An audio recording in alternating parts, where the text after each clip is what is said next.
ये साहब जी अपनी श्रीमती जी को पलकों पे बिठाए रखे हैं।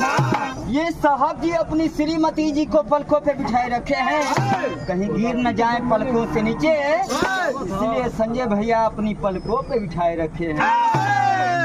गर्मी से भीज गए मिला और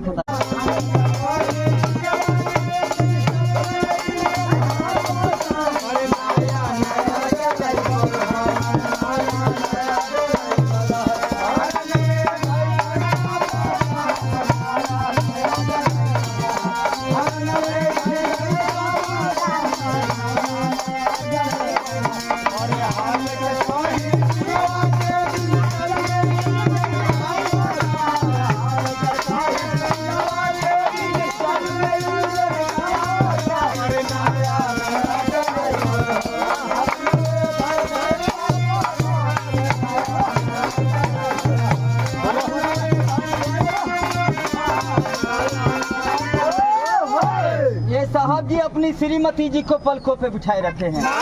ये साहब जी अपनी श्रीमती जी को पलकों पे बिठाए रखे हैं, कहीं गिर न जाए पलकों से नीचे, इसलिए संजय भैया अपनी पलकों पे बिठाए रखे हैं। गर्मी से भीज गए मिला और